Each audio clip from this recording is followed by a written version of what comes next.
Hello and welcome to episode 29 of Prosperity by the Pint. I'm your host, Brice Carter. I'm a certified financial planner, chartered financial consultant, certified investment management analyst. I'm a self-proclaimed millennial money expert. This is a podcast where we talk about money, investing, business, and life success, all while having a cold beer. I just want you guys to know that my friends now, all the time, anytime we're doing anything, they always saying to me like, all while having a cold beer. We're playing a game of cards. I don't know. They're just joshing me a lot, all while having a cold beer. They're joshing me all while having a cold beer. Anyway, this week's beer is coming from Grand Haven, Michigan. It's Oddside Ales Beer Me American Lager. I've had it one time before. It's a very patriotic can with a red, white, and blue American flag covered bald eagle getting ready to rip your eyeballs out. And the beer is very nice and light, and it looks really, it looks crisp and light, like a sip all day by the pool kind of beer. And damn, is that good. That is delicious. I would highly recommend it. Oddside Ales Beer Me American Lager.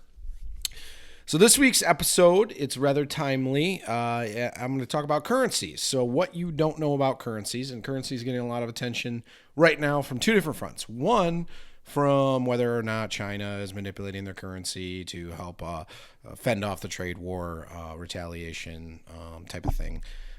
Basically, are they devaluing their currency to make up for the fact that we're charging them tariffs on goods coming from China? And then on the other side of things is Bitcoin and other digital currencies and how this all goes together.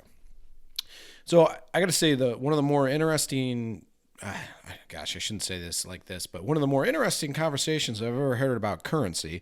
I haven't heard that many interesting conversations about currency. So the only interesting conversation or speech I've ever heard about currency came from Steve Forbes. I was at a conference a couple of years ago. I'm trying to remember what year it was. It was whenever Russia annexed Crimea, and Steve Forbes talked for like 35 minutes about how we're going to war with Russia. He was wrong about that, at least up to this point. But then he talked for a fair while about currency, and it was really interesting. So basically, he laid it out that currency just makes it easier to do transactions. That's it. That's the utilitarian purpose of currency, is to make it easier to exchange goods and services. For example, let's say I am a winemaker and I make wine and I make really good red wine, and I need to buy some shoes for my wife. She has plenty of shoes, believe me, but I need to buy some shoes. So I go to the cobbler to buy some shoes, and the cobbler says, great, yeah, I would love to get some wine from you in exchange for shoes.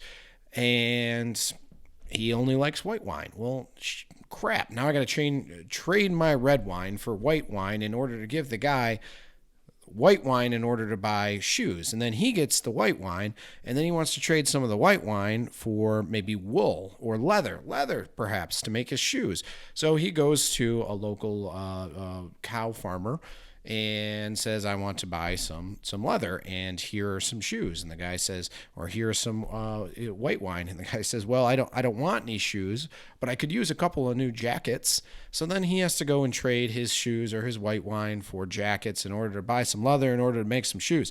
You see how this kind of gets a little bit complicated? Now that system I'm describing is obviously a barter system, and it works perfectly if you have what they need and they have what you need, and vice versa. It does not work so good if you're trying to negotiate terms of a good or service and you don't have like interests. You simply want what they have and you have nothing that they have. So what you create is a currency, a universally understood metric of value that makes it easier to do transactions with, right? So in other words, money is exchanged instead of a barter system where goods and services directly exchanged. Now, money and currency is actually, they don't know how old it is. It's prehistoric, meaning it's before written history. The first money. I got to take a beer break. That was a pretty long diatribe there. I might actually finish this one during this podcast. It's like 83 degrees out. I was outside working a little bit earlier, and that is just going down as smooth as cold water. Anyways, So it's prehistoric. Money is prehistoric. What scientists think happened is essentially as we domesticated cattle and we switched from essentially hunter-gatherers to an agricultural communities where now all of a sudden you had people in a concentrated area that were all doing goods and services and making goods and services. That we needed easier ways of transacting. So the earliest signs of more formalized money come something like 6,000 to 9,000 BC. But I'm not a historian. I'm just a simple financial advisor.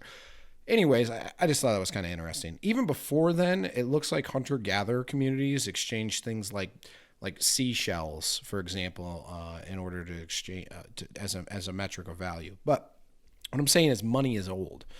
Okay, so what if we move forward a little bit? Money has taken all kinds of shapes and sizes and little intricacies. So I actually had a course in college, and I remembered this story from college. So there's an island in Micronesia, and it is home of this people, the Yap people of Micronesia, that exchange money stones. They're called Rai stones. I don't know how you pronounce it, Rai. And there's these stones, and the biggest are 12 feet in diameter, and they're like a donut shape with a hole in the middle, and the heaviest being 8,000 pounds. And those were their currency. And even up until this day, they're still exchanged as currency. Now, here's the craziest thing about this culture is because these stones are so obnoxiously large, some of them up to 12 feet, 8,000 pounds, and some are just a couple centimeters or inches across, they don't actually transfer ownership all the time as far as like who possesses it. They don't transfer possession, I should say. They transfer ownership. If I'm buying some of your cattle, you may now own my money stone, my Rai stone. However, it doesn't mean I move it from my front yard to your front yard. The entire basis of the value of their stones is oral history. So everybody agrees that what the value of a stone is based on how difficult it was to obtain. Basically, really big stones are difficult to obtain, so they have more value. But you don't actually have to have it in your possession. It could be in your neighbor's front yard, but yet still might be yours. And that's how a person is determined whether they're wealthy or not. In fact, they have ancient lore that says that one stone was being traveled by canoe and it dropped to the bottom of the ocean to never be seen again. Well, everybody agrees that the stone is likely still at the bottom of the ocean, so they just decided that whoever owned it at that time still owns it and can trade that value as if that stone were in their pocket, because it doesn't have to trade possession. It's just a meaning in oral history. Might be going too much into history here, but I think this is, you'll see what I'm leading up to here. So even more modern than that, which would be, they're even using these stones today. It's not their primary currency system, but they exchange ownership of these stones for big things like marriages and things like that. But more modern, after World War II, Germany was dealing with inflation, more specifically hyperinflation. Hyperinflation is when the cost of goods and services is going up at such a rapid pace. There's not enough money supply, essentially, so they're just printing money like crazy. What the German government ended up doing is started printing German marks or German dollars on wood. Like they were literally wooden dollars, wooden marks. Once they started doing it, every city and town that had access to a printing press started printing these wooden dollars, wooden marks, and they were exchanged for goods and services. It didn't actually help curtail hyperinflation at all, but it's still really interesting, and they're around today. They're collectible items. So the thing that I think you should take away from this is currency can take all kinds of shapes and sizes, and even though today it's predominantly paper currency, not all these currencies were backed by things, and yet they still have value. In fact, most currencies today are fiat currencies, meaning they aren't backed by anything. Even the German wooden dollars were called not Geld, which is a direct translation is not gold. So it's literally a piece of wood that just said this isn't worth anything, but I can buy stuff with it. That doesn't make any sense, but that's what it was. Now, of course, we have the U.S. dollar today, which until 1971, which was actually backed by gold. You could exchange your U.S. dollars for chunks and ounces of gold. You can't obviously do that today. It was part of the Nixon economic shock when they took the U.S. off the gold standard. And now it fluctuates via market demand. which makes a lot of sense. So the value of the dollar fluctuates via market demand. Think about it this way. Everything else in our society fluctuates based on market demand, right? So we have a finite amount of real estate, right? There's only so much land on planet Earth here that can be bought, right? So as a subdivision gets developed and there's only 30 lots, the first lot may be pretty inexpensive and the second lot might be. But if it's in a high demand area, you can bet your bottom dollar, even though you can't exchange your bottom dollar for gold, you can bet your bottom dollar that lots 28, 29, and 30 are probably going to be sold at a premium because it's finite, right? So market demand dictates it, right? Like there's a lot of dandelions in my front yard in the spring. There's no value there because they're essentially infinite. But if I had owned the last dandelion in the world, it would probably be worth something to somebody. I don't know. So market demand controls currency value. So what you have to understand about currency values changing is that there's a lot of little levers that world economies, central banks, for instance, the U.S. Central Bank is the Federal Reserve, the European Central Bank, China's state-owned bank, can essentially pull levers to change the value of their currency in order to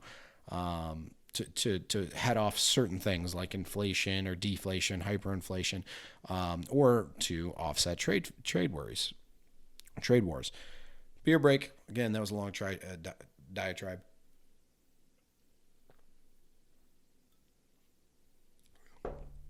So the question becomes, because President Trump has said this a lot, others have said it too, is that China manipulates its currency.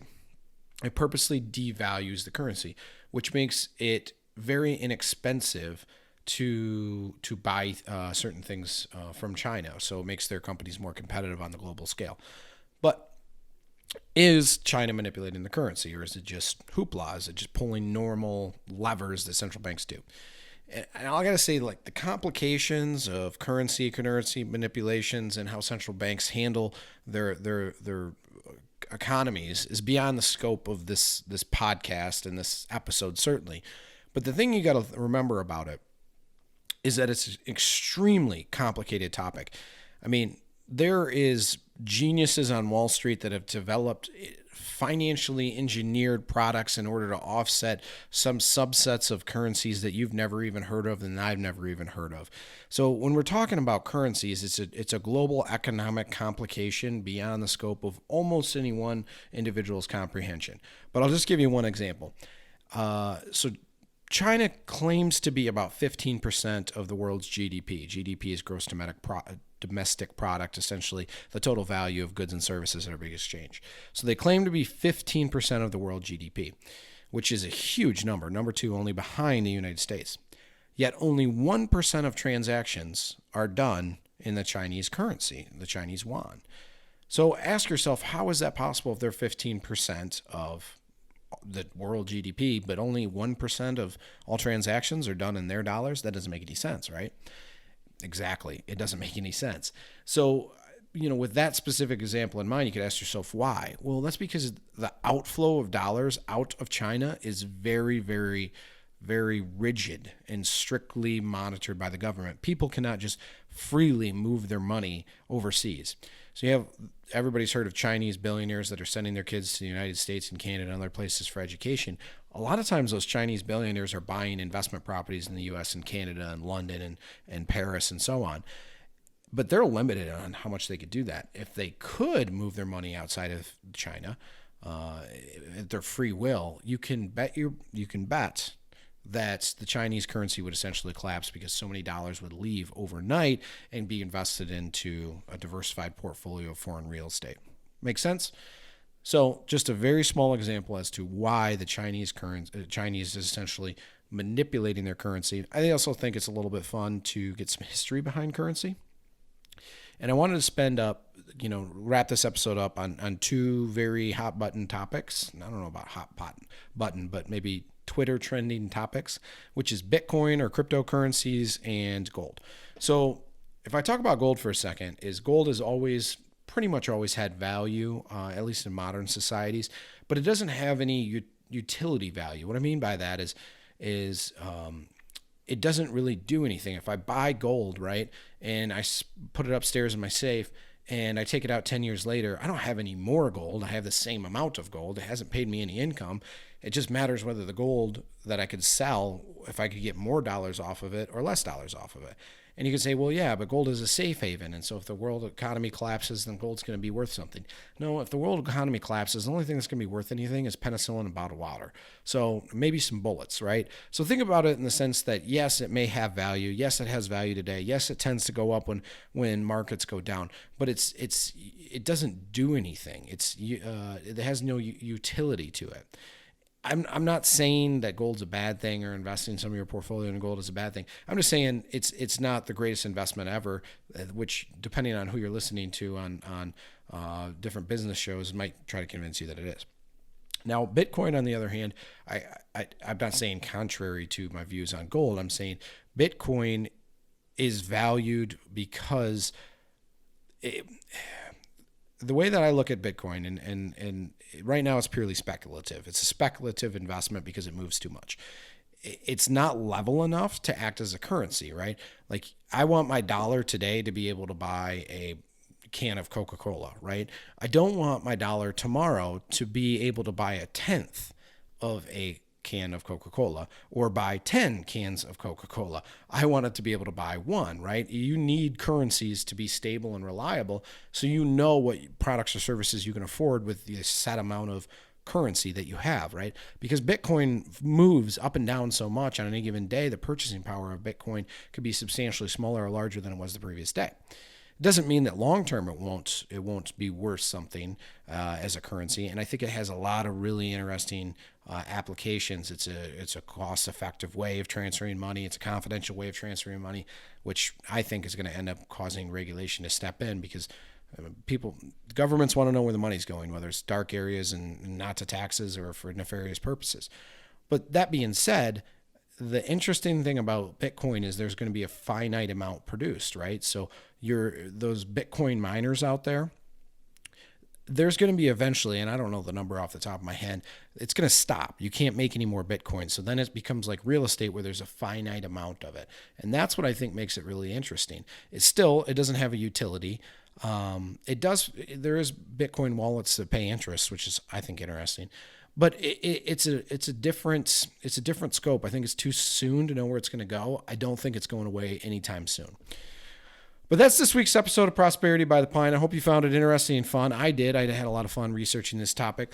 The beer, again, because I loved it so much, Oddside Ales Beer Me American Lager. It's light. It's delicious. Sip it on a hot day. Don't forget to subscribe. Spotify, YouTube, Facebook, wherever you listen, that's where we are. Cheers.